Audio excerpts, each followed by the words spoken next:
Salam les bichettes, nous sommes le mercredi 11 septembre et cet épisode je vais le faire en deux parties. Mais dans le même épisode, j'ai réfléchi à comment j'allais le goupiller et après les épisodes que je vous ai lâchés, le 26, le 27 et le 28e, à savoir que je savais même pas par quoi j'allais continuer, quand m'est revenu un détail. Et je me suis dit, ah mais ouais, ça je peux pas omettre de l'introduire comme sujet, et surtout parce qu'on va le rencontrer bientôt dans la suite de l'histoire. Et il a son importance, même si je sais, pour toi ça aura l'air d'une petite partie de l'histoire comme les autres que je vous ai lâchés. Sauf que, clairement, comme je vous ai dit, chaque détail a son importance, et là pour le coup celui-là il en a. Même si je le répète, il n'en a pas l'air. Et vu que les détails, vous pouvez pas tous les retenir, je vous ai dit que je m'occupe de tout, ça c'est moi qui gère. J'ai aucun souci avec ça, et objectivement, ça peut pas se faire autrement. Et donc c'est moi qui insisterai sur le fait qu'il faut que tu retiennes bien un détail ou un autre, ou alors pas forcément, puisque j'y reviendrai de toute façon. Parce que je sais très bien qu'avec tous les détails que je te donne, de toute façon, la plupart, ils s'évanouiront dans la nature de l'histoire. Donc t'inquiète pas, quand ce sera vraiment important, je le répéterai autant de fois que le Mektoub le prévoit. Donc continue, toi tu peux te mettre en mode popcorn, tranquille, posé à écouter. Ton confort dans ton cerveau, ça c'est moi qui m'en occupe. Et t'inquiète pas, pour moi c'est devenu aussi normal que de respirer. Mets-toi à l'aise, je m'occupe de tout. T'as juste à voir ça comme un rêve dont tu profites.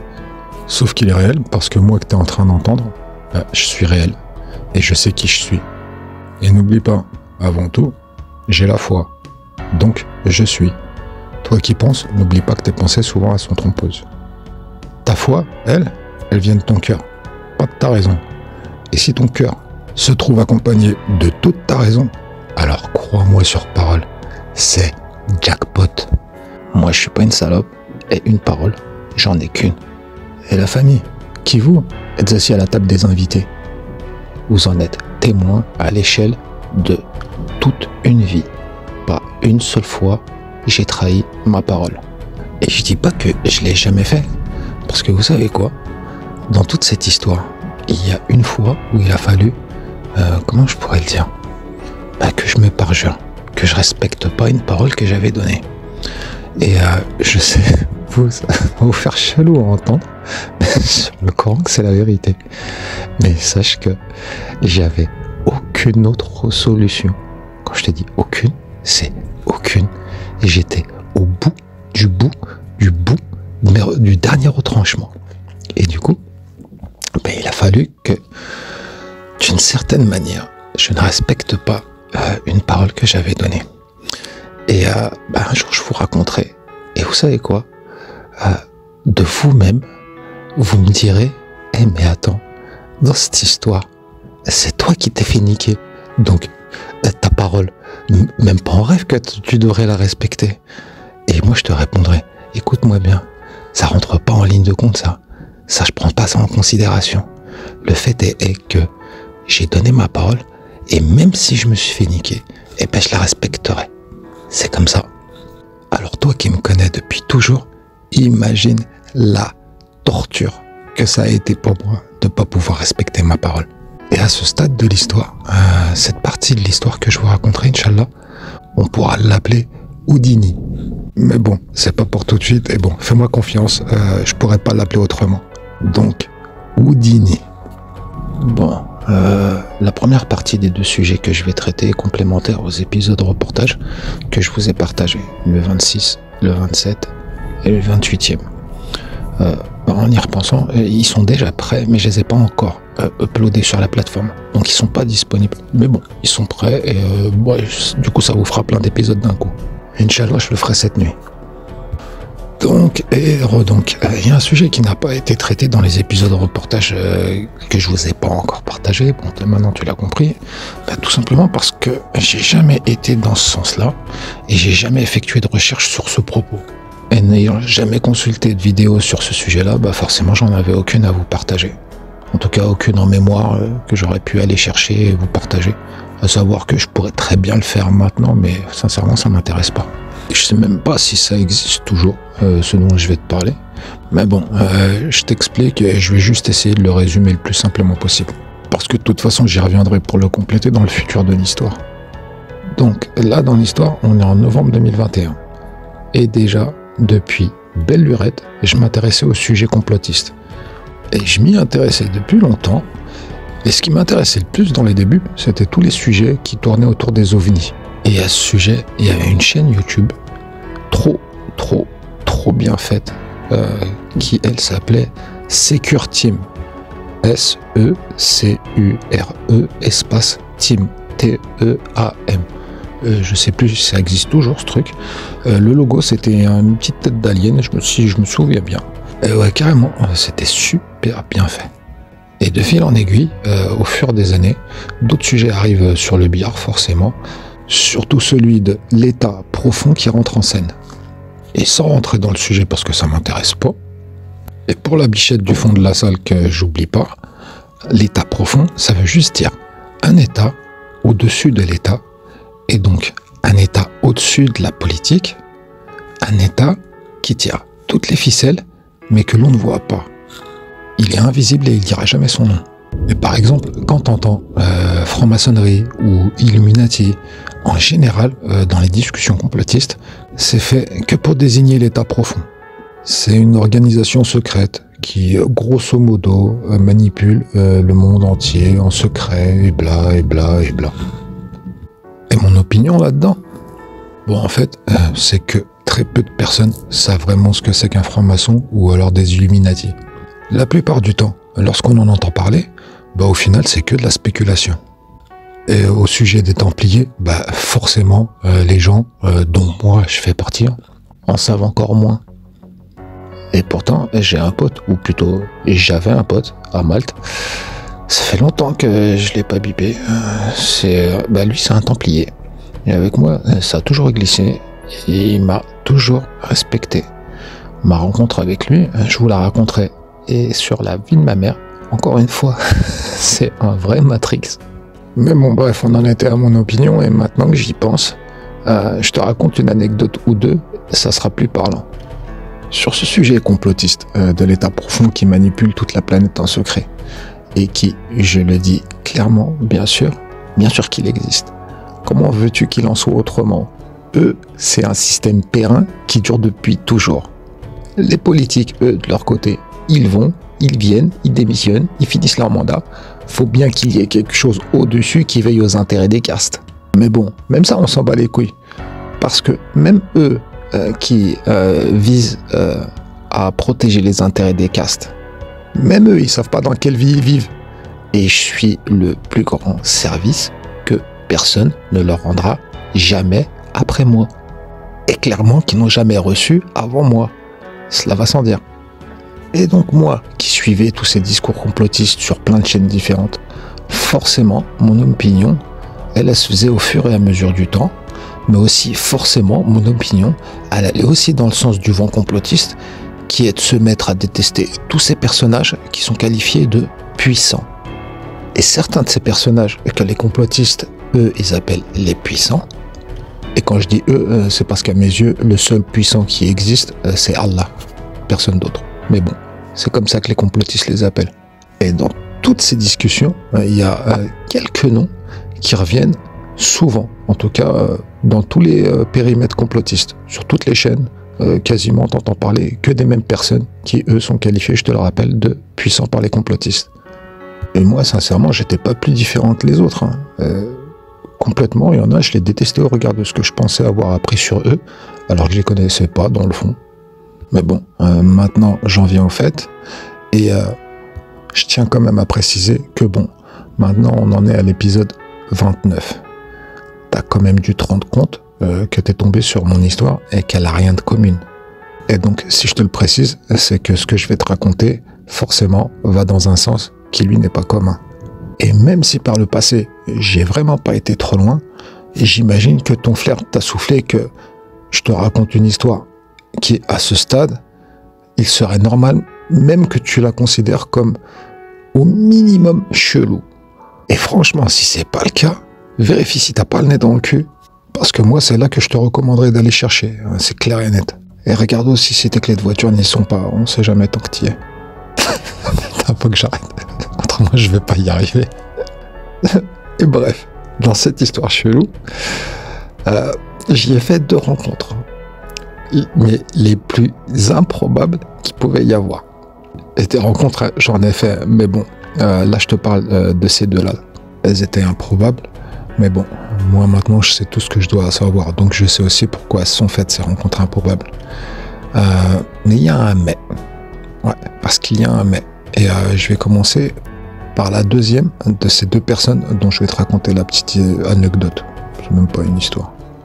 Bon là, assieds-toi et accroche-toi parce que l'histoire va te paraître chelou. Et la deuxième de ces deux personnes, en fait, c'est l'esprit de Klaus Schwab. Je sais pas si je le prononce bien. Dans le milieu complotiste, il est super connu. Et du coup, ouais, j'ai croisé son esprit. Ça n'a pas duré longtemps, mais je l'ai croisé de l'autre côté du miroir sans teint. Et même dans la réalité, un jour je te raconterai. Et bien sache que pratiquement de tous les esprits que j'ai rencontrés de l'autre côté du miroir, qui, pour la plupart, eux tous, étaient là pour me mettre en déroute, pour que je perde mon chemin et que j'arrive jamais aux 3 derniers maillons de la chaîne de l'histoire.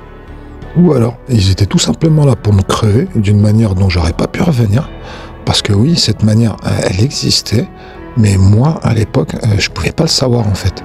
Donc, cet esprit et moi, on a discuté. Ça n'a pas vraiment duré longtemps. Et quand j'ai vu qu'il devait partir, je lui ai dit, tu sais quoi, t'es la conversation la plus plaisante que j'ai eue de ce côté. Et c'était un putain de plaisir en fait.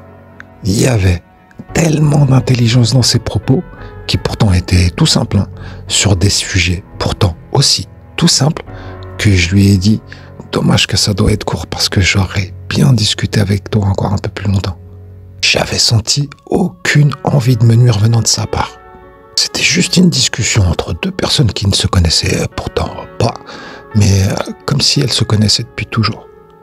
Donc, le Klaus Schwab, là, s'il s'appelle vraiment comme ça, si je le prononce bien, de notre réalité, de l'Odyssée, lui, je le connais pas. Et dans la vie d'ici, dans le fond, comment je peux savoir ce qu'il vaut? Je l'ai jamais rencontré, donc maintenant, comment veux-tu que je le déteste? Comment savoir s'il n'est pas exactement comme j'ai rencontré son esprit de l'autre côté du miroir? Après, tu me diras, ouais, mais il défend ses intérêts. Qui ne le fait pas? Est-ce que c'est un fils de pute? C'est clair que le mois d'avant, je t'aurais répondu sans aucun doute, oui, c'est sûr. Et maintenant, le mois de maintenant, je te répondrai, qu'est-ce que j'en sais dans le fond? Et au final, qui il est dans l'Odyssée? Moi, ça m'intéresse pas. Parce que ça m'intéresse plus, cette version de la vie qu'on a tous sous le nez. Moi, je suis à cheval entre les morts et les vivants. Comment veux-tu que la vie d'avant m'intéresse alors que je sais que les dés, eux, ils sont pipés de A à Z. Et ils sont pipés à partir, premièrement, de l'au-delà. Pas de l'Odyssée. C'est exactement ce que je te disais quand je te disais, je connais la cause et les effets de la cause. Dans l'Odyssée, on est dans les effets de la cause. Et dans tout ça, la seule vérité absolue qui n'est pas pipée et que j'en retire, c'est Allah, qui est parfait à l'infini, multiplié par l'infini. Tout le reste, je m'en bats les couilles. Et donc là, on en arrive à la petite anecdote qui concerne la première personne. Parce que elle, je l'ai rencontrée bien longtemps avant l'esprit de Klaus Schwab, si je le prononce bien. Mais la sienne, son identité, je la donnerai pas. Et lui, son nom, il est connu de tous. Et sûrement, à la louche comme ça, je te dirais que c'est la personne la plus détestée de la planète dans le milieu complotiste. Et encore une fois, franchement, je le détestais pareil que les autres à l'époque. Hein.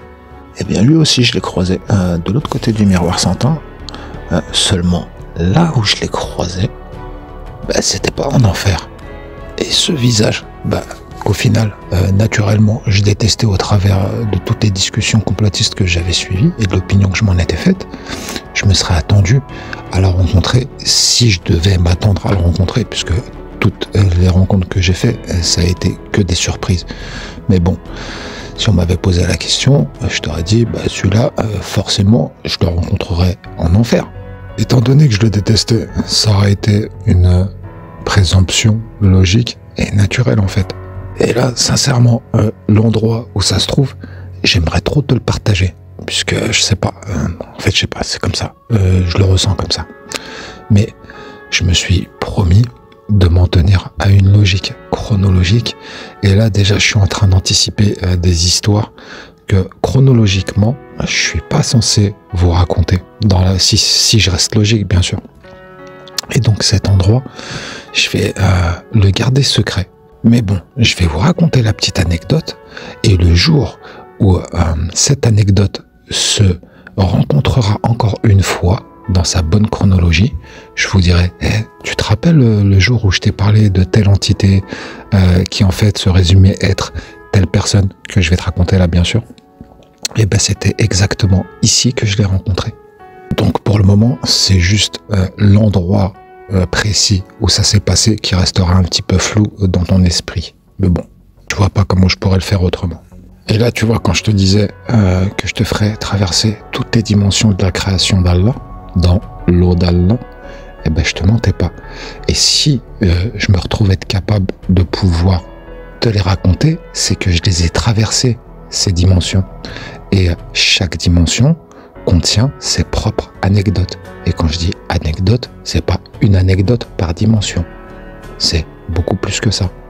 Et étant donné que là, on est dans la petite parenthèse suspense, par exemple, je vais t'en parler d'une autre, sans te la nommer, et qui, elle, se retrouvera, si je me souviens bien, autour de juillet 2022 de l'histoire. Quand je te parlais d'endroits improbables, eh ben, il y en a eu d'autres. Surtout un où j'étais pas censé mettre les pieds. Ou plutôt, logiquement, si que j'étais censé y mettre les pieds, puisque au final, ça a été écrit dans un mektoub, puisque j'y suis arrivé là-bas. Mais bon, l'endroit, lui, je l'aurais jamais imaginé si j'y avais pas atterri. Et donc, rien à voir avec l'enfer, encore une fois. Et donc, j'imaginais pas l'endroit, et encore moins le fait que dans cet endroit-là, il réside une personne. Et quand je te dis qu'une seule personne, c'est qu'une seule personne pour toute une dimension, une seule. Et quand je dis personne, j'entends bien entité, qu'on se comprenne bien. Et donc, au final, cette entité que j'ai découverte, devant laquelle je me suis retrouvé, eh bien, je l'ai réveillée. Et sur ce passage, cet épisode, je m'arrête là. On est dans la parenthèse suspense. Mais bon, je vais compléter l'anecdote par de cette dimension, j'ai réussi à en ressortir. Et moi, à ce moment-là, je pensais indemne.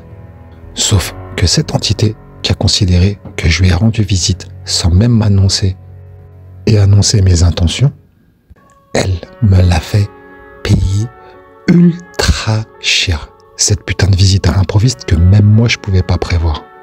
Mais bon, ce mektoub c'est comme ça. Et sache que dans ce mektoub, j'en suis ressorti marqué, ok. Mais j'y suis aussi retourné dans cet endroit, dans cette dimension dont je te parle. J'ai pris ce qui me revenait de droit, sans savoir si je faisais bien ou pas. Mais à ce moment-là, c'est la haine qui m'habitait. Alors, j'ai pas réfléchi en fait. Et seulement ensuite, Allah, lorsque je lui ai posé la question, mais ce que j'ai fait, je sais que peut-être j'ai outrepassé mes droits. Et je lui ai aussi exposé les raisons qui faisaient que je pensais que peut-être j'avais outrepassé mes droits. Ça aussi, je te raconterai, mais grosso modo, ça parlait de respect. Respect direct envers Allah et les règles qui sont établies en fait. Mais bon, comme je t'ai dit, t'inquiète pas, je te raconterai. Et cette partie de l'histoire, on pourra l'appeler le retour du lion. Et donc là, je lui ai posé la question et il m'a répondu. À la fin, il en reste qu'un seul.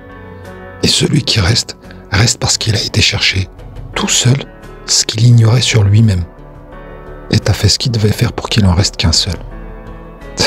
Et là, je lui ai répondu, bah, tu sais qu'à mes yeux, de toute façon, le seul qui restera, ça sera toujours toi. Tout ce que je fais, c'est pour toi. Moi, je m'en fous. Et là, je sais qu'à tes oreilles, ça sonne sûrement flou. Et carrément une énigme d'un mec qui a été chercher ce qu'il ignorait sur lui-même. Mais t'inquiète pas, ça, c'est l'histoire que tu vas découvrir et qui vont te faire traverser toutes les dimensions d'Allah. Absolument toutes à travers une histoire qui va te sembler du pur Netflix, mais qui va relier le point qui relie le tout au plus que tout. Et ça peut se faire que d'une seule manière. déjà commencer prochainement par te prouver que notre réalité est reliée aux réalités qui composent l'eau d'Allah, le plus que tout puissant à l'infini multiplié par l'infini. Ça va se faire, t'inquiète pas, bientôt les épisodes prix Nobel, c'est mon prochain objectif marqueur temps. Un après l'autre. D'abord, je rejoins cette étape qui est toute proche maintenant. Et ensuite, la date la plus lointaine sur laquelle tu peux te projeter au travers de tous les épisodes que je t'ai publiés là depuis le 1er août 2024 là, et qui est le 2/2/2022, le jour de mon décès.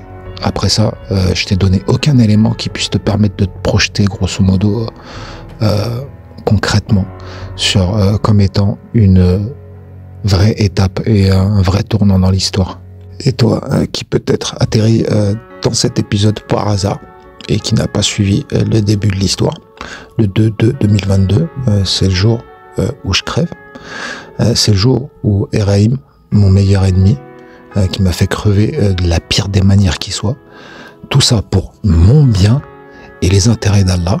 Et en disant ça, je fais un clin d'œil à mon frère Franck. Il sait pourquoi je fais ce clin d'œil.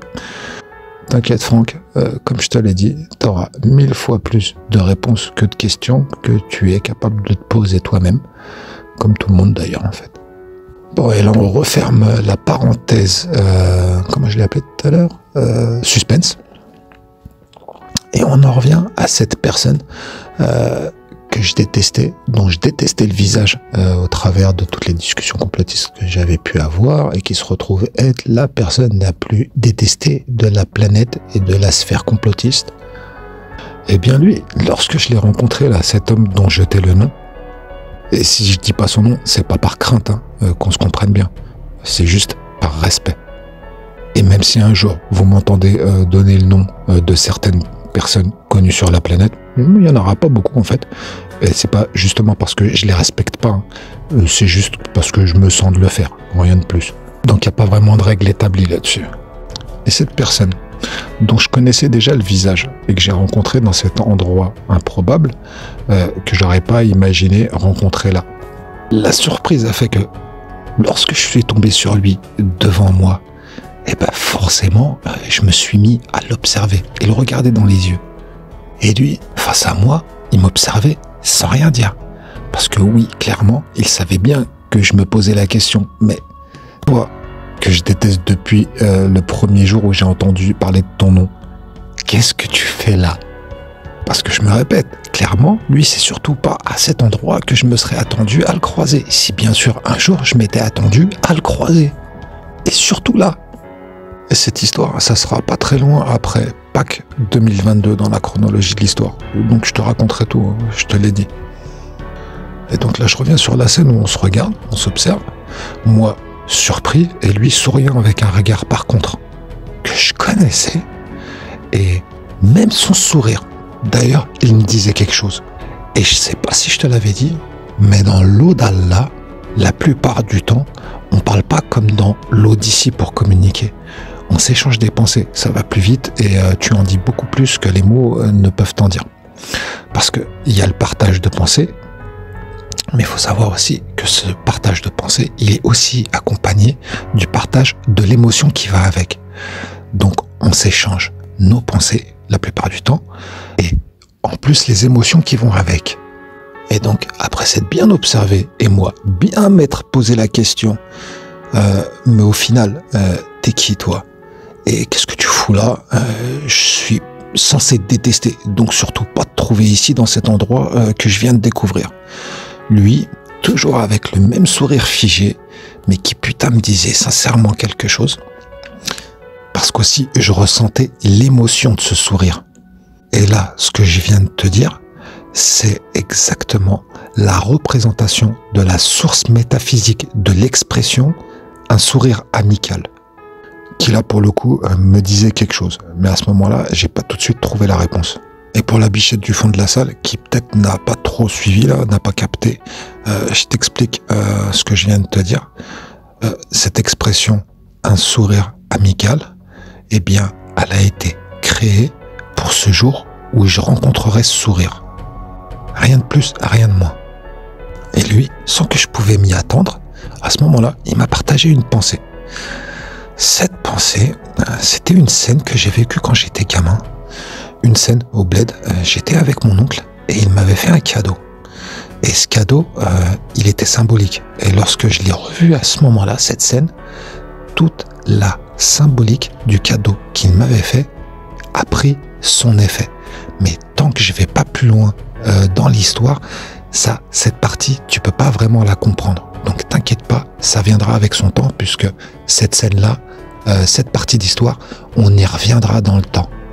Donc, comme je viens de te dire, toute la symbolique du cadeau que j'avais reçu, dans son codex, elle ne pouvait pas m'induire en erreur. Je pouvais pas me tromper. Certes, ce visage, je le connaissais, je le détestais, clairement, au travers de tout ce que j'avais appris de lui dans ces discussions considérées comme complotistes, pas seulement considérées, puisqu'elles le sont vraiment. Et quand je dis complotiste, qu'on se comprenne bien, c'est pas du tout dans le sens péjoratif du terme. Et donc, ce visage que je détestais, mais qui lui portait le regard et le sourire de mon oncle qui m'avait fait ce présent et que lui, j'ai toujours aimé de tout mon cœur, l'Irahmou, a fait que j'en ai déduit à ce moment-là que si cette entité, elle, me partageait ce souvenir de mon oncle qui me faisait ce présent et qui devant moi affichait son regard et son sourire avec certes un autre visage, indiquait que la personne, l'entité devant laquelle je me trouvais était mon oncle. C'est comme si lui, sachant que de par son visage je ne le reconnaîtrais pas, il m'a envoyé cette pensée pour me dire « moi je suis ton oncle ». Et pourquoi ça s'est passé comme ça? Parce que absolument toute mon histoire devait passer par des déductions personnelles et en tirer des conclusions, donc des réponses qu'il fallait que je trouve tout seul. Que des énigmes après énigmes et toujours encore plus. Et là, pour le coup, je me suis retrouvé devant sa vraie apparence métaphysique. Et non pas sous l'apparence de mon oncle, que j'ai toujours connu, dans l'Odyssée, l'Irahmou. L'Irahmou, ça veut dire paix à son âme, pour ceux qui connaissent pas l'expression. Et au passage, alhamdoulilah sur le fait que son âme, elle est en paix. J'ai zéro doute là-dessus. Parce que lui, c'est pas en enfer comme je t'ai dit que je l'ai croisé, mais dans un endroit qui n'a strictement rien à voir avec l'enfer. Et forcément, si tu t'y trouves, c'est que t'es en paix. Et il a toujours le même regard et toujours le même sourire particulier. Alhamdoulilah.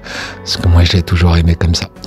Et le fait qu'il ait le visage d'une personne que j'ai toujours détestée ici, dans l'Odyssée, n'entre pas en considération. Bon bah encore, là je viens de te donner des éléments qui transforment cette histoire en Netflix réalité. Très très particulier.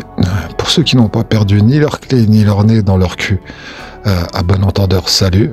Les autres, bah je vous dis, je vous ai dit où aller chercher. En fait, je pense que ton cul, tu trouveras le chemin. Pas besoin de t'accompagner.